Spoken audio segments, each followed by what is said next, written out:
The setting is one of stillness. It might be in a quiet room, bathed in soft light. Or perhaps it is at home, a space filled with echoes of a life. The body, our loyal vessel, settles.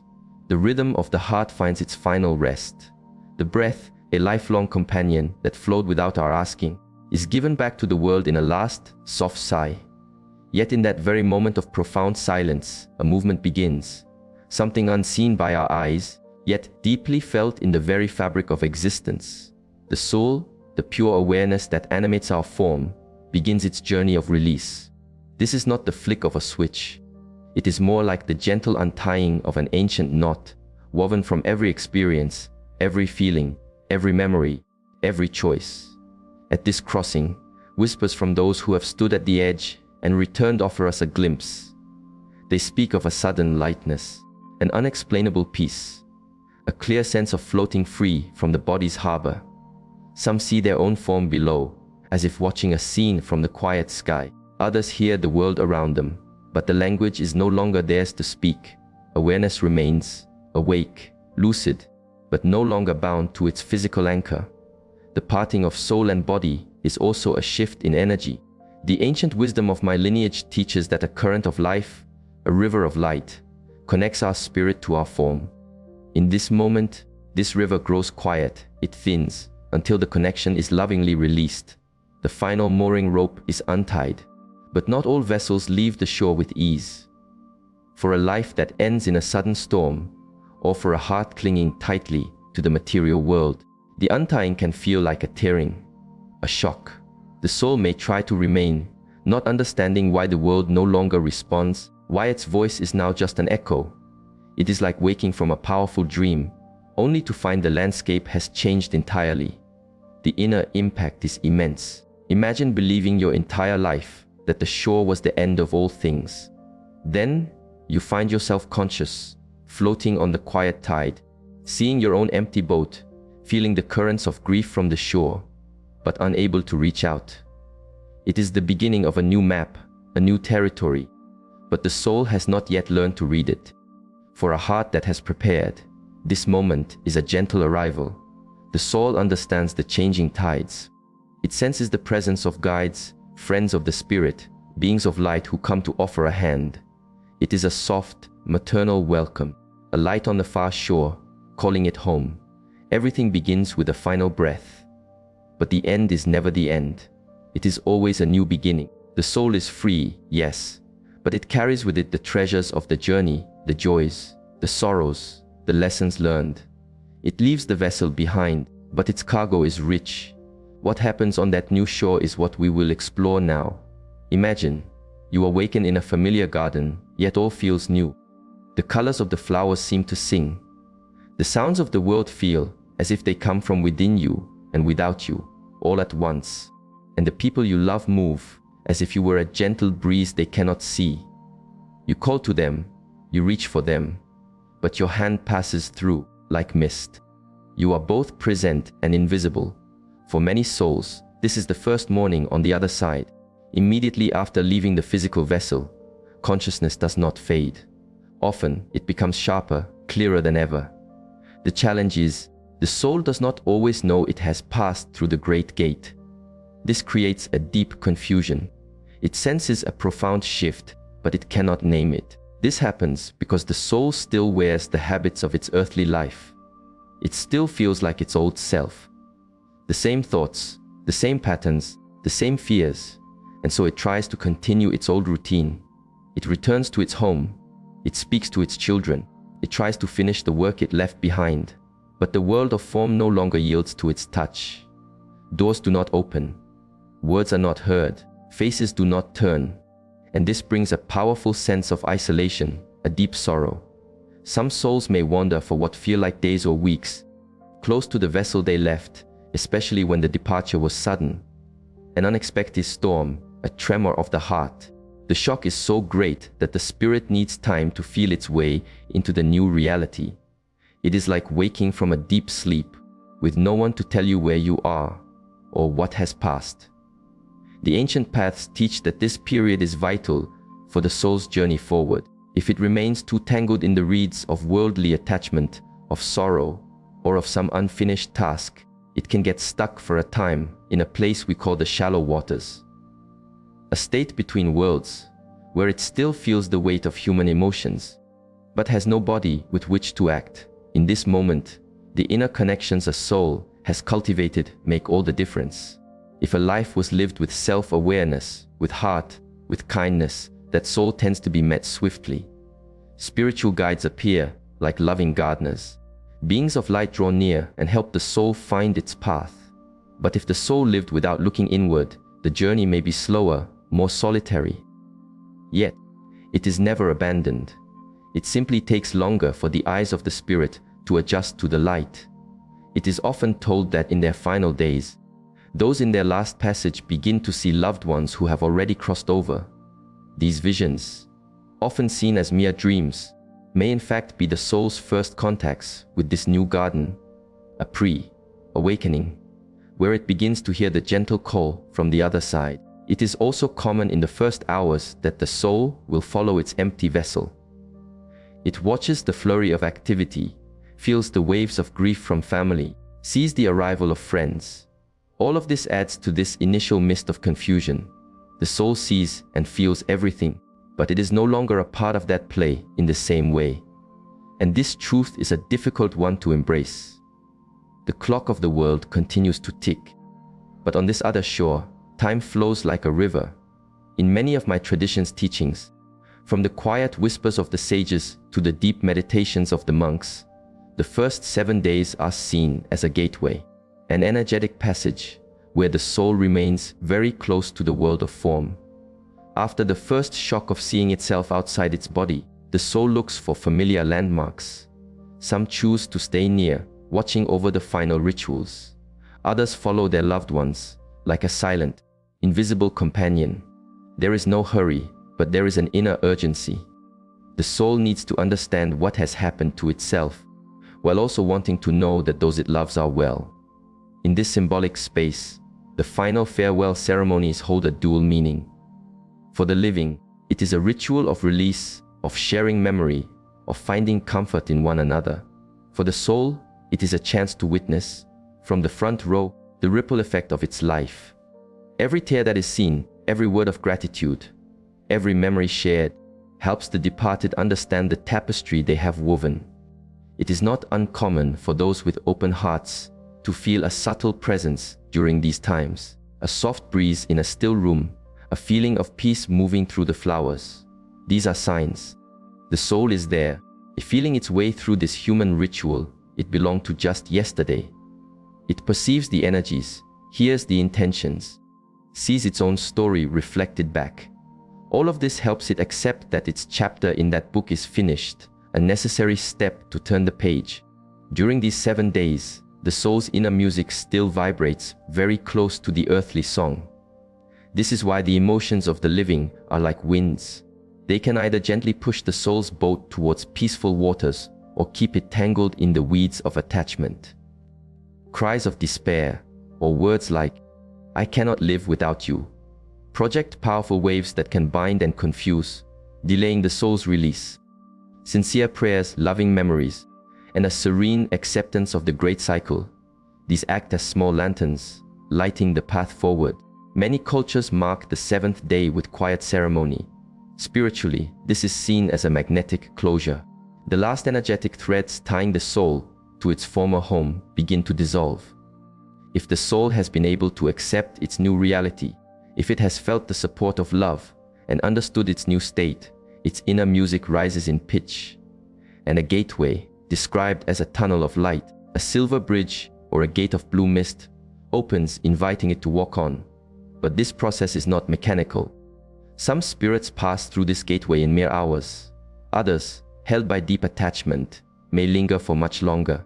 The number 7 is less of a deadline and more of an archetypal rhythm. It speaks to a universal idea of a complete cycle, like the phases of the moon or the notes in a scale.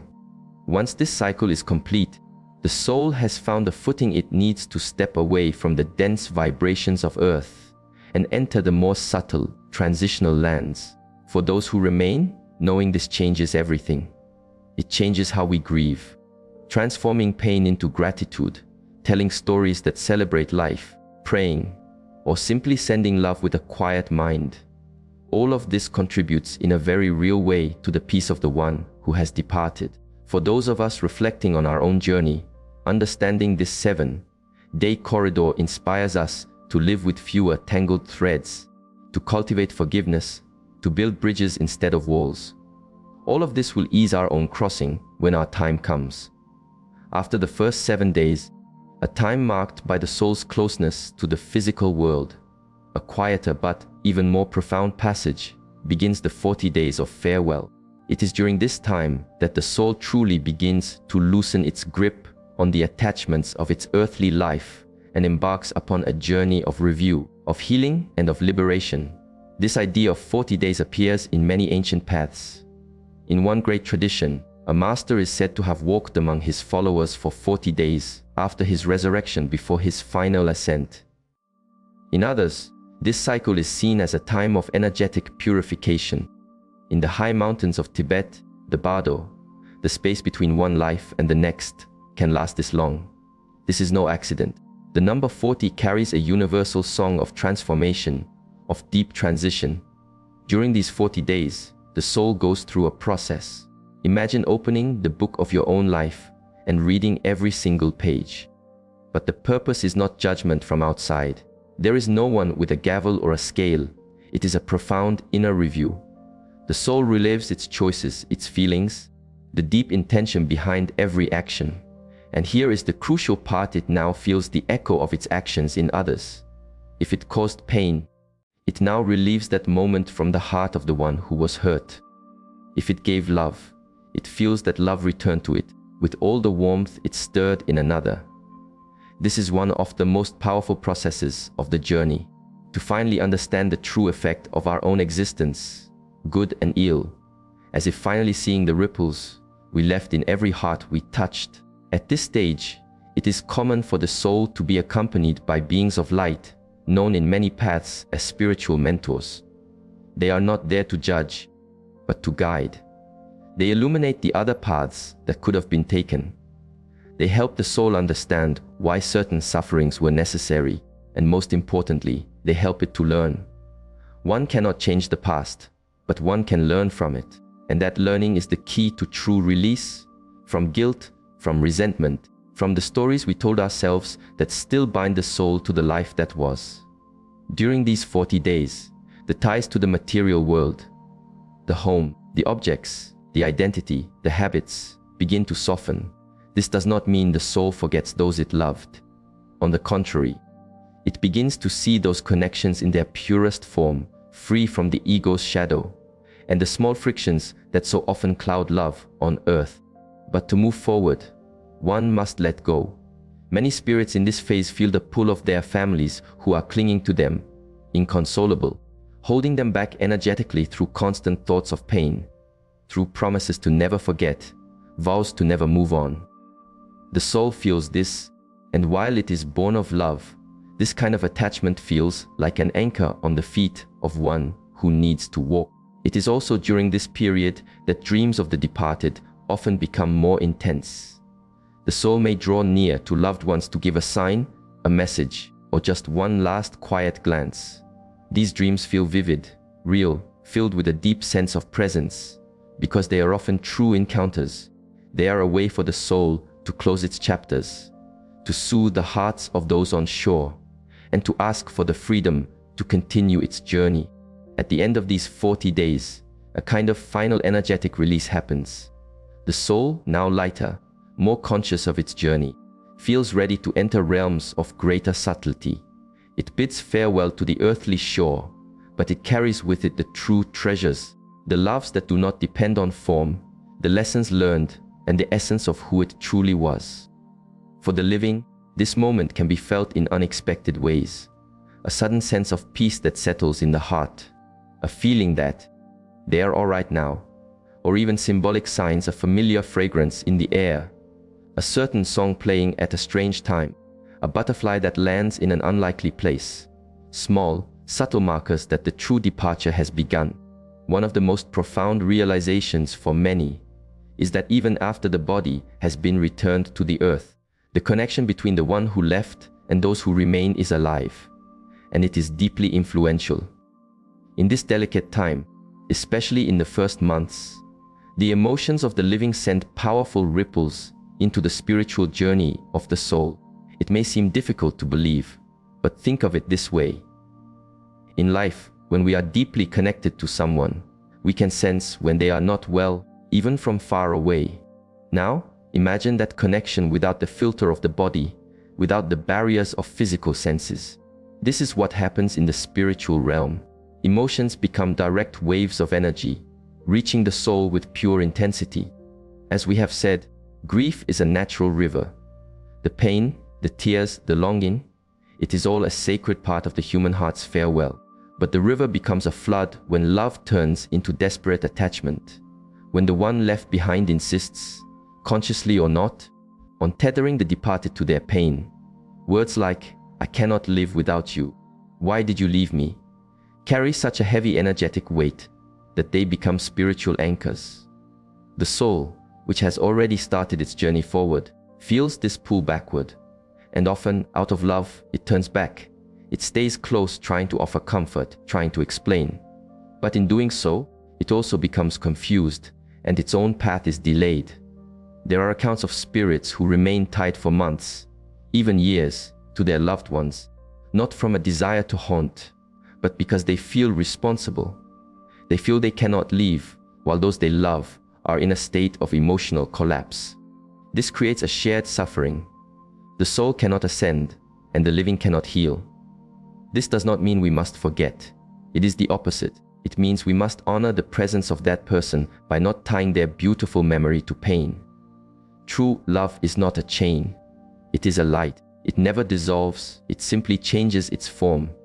And when the soul finally feels free to continue its journey, it can also visit, inspire, and bring peace, because now there is space for that communion to happen.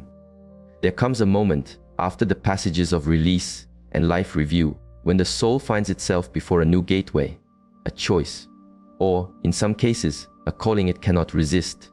This is when the spiritual portals open, inviting the freed consciousness to step forward on its journey. But where does it go? Is there a single destination? A heaven or a hell? A place of rest?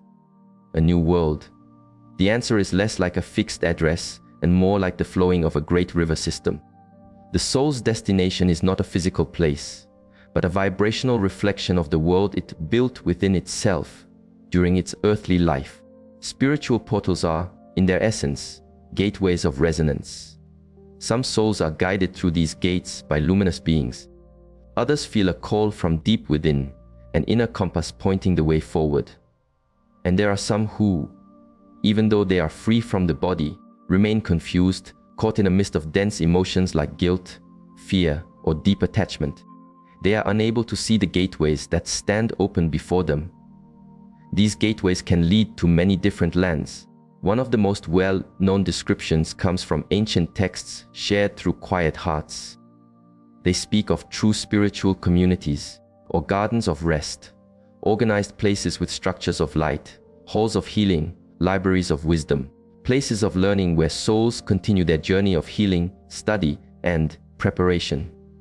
Seers from many traditions report similar visions. These are environments of a high, clear vibration, accessible to souls who, even with their imperfections, lived with a good heart and a true desire to grow. Here, the soul is welcomed, tended to, and reconnected with its deeper, luminous nature. Beyond these communities lie what are often called the astral planes. These are not fixed territories, but layers of consciousness, like the layers of the sky. The higher the soul's inner music, the more luminous and peaceful the plane it is drawn to. In these realms, time flows differently. Form is fluid.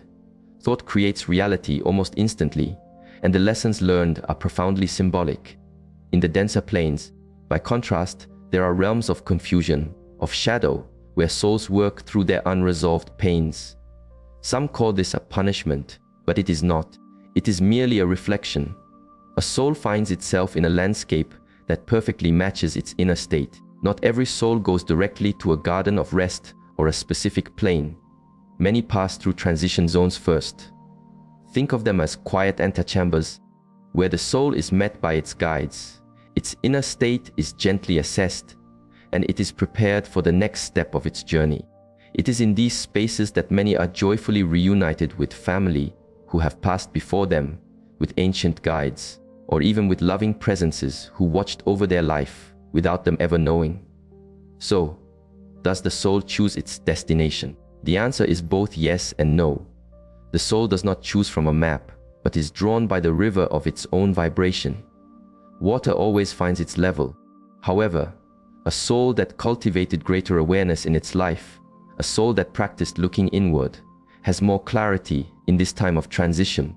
It can see the gateways more clearly. It recognizes the call of its true home. This clarity gives it a form of freedom, allowing its journey to continue with grace and with purpose. After passing through the spiritual gateways and arriving at its destination of resonance, the soul enters a new and profound stage, a time of spiritual healing and relearning. It is here that it begins to deeply understand the tapestry of the life it has lived, the feelings it experienced, and the lessons it still has yet to learn. But above all, this is where it finds true healing, because the soul too carries wounds. Even free from the physical body, it can carry the echoes of emotional pain, old traumas, and deep regrets, burdens that death itself did not erase. Because consciousness continues, it does not simply start over. One of the soul's first experiences in these subtle realms is being welcomed into spaces dedicated to this deep healing. In many teachings, these places are described as rooms of pure light and silence, where beings of immense compassion and wisdom work. There, the soul is invited to simply rest. Some spirits sleep for what we would measure as days, weeks, or even months. A deep, restorative sleep to rebalance their very essence. It is a period of decompression, like a diver returning slowly to the surface to avoid being crushed by the change in pressure. Others receive more active healing. They are bathed in subtle vibrations of light and sound, or they sit in council with their spiritual mentors. All of this has one purpose: to restore the being to its natural state of harmony. After this period of rest, the soul is invited to expand its awareness. This happens through a process of learning, not with the cold logic of the mind, but with the wisdom of the heart.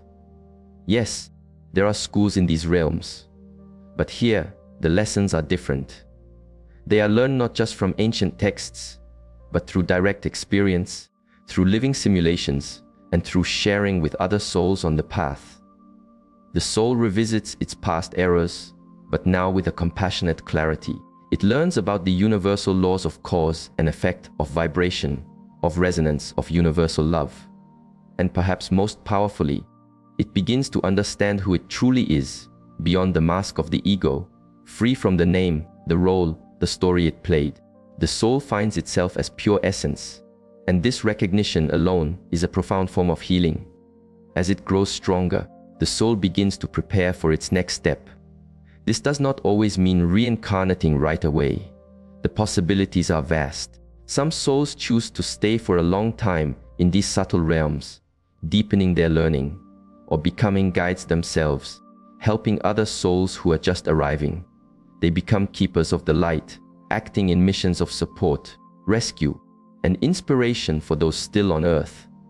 Others, upon seeing with clarity what they still need to learn and balance, decide to return to the world of form for a new life. This is not an impulsive choice. It is a conscious process, a sacred contract made with their guides. Every detail of the future life is woven with intention, the family that will welcome them, the challenges that will serve as teachers, the gifts they will bring, the meetings and partings that will act as sparks for their evolution. But this is a story for another time. I have spoken of this in other teachings. You might wish to seek out the playlist on the mysteries of life. Some of you may be asking, can the soul visit us on earth? The answer is yes, it can, and it does so more often than we know. This is not about returning for a new life.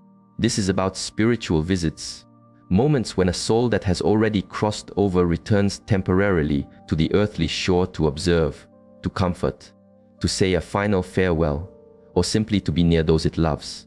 These visits happen in ways so subtle they often pass like a quiet thought. Other times, they are so profound, we say with certainty, they were here. There are many ways a soul can make its presence felt. They vary depending on the soul's own evolution, its connection to those who remain, and the purpose of the visit. Visits in dreams. This is one of the most common and powerful ways. Anyone who has lost a loved one has likely known this, to dream of them so vividly, so lifelike, that you wake with the feeling of having had a true encounter. And very often, you have. These are not ordinary dreams. They are meetings on the astral plane, made possible because your own spirit is free from your body during sleep. Your soul meets their soul. You might share a look, an embrace, words that were left unsaid, and you return to the morning with a lighter heart, a sense of peace, a feeling of resolution. These dreams have a certain quality, vivid colors, a sense of real touch, a clear message. We wake and know that was not just a dream, and we are ripe. Subtle presence in daily life.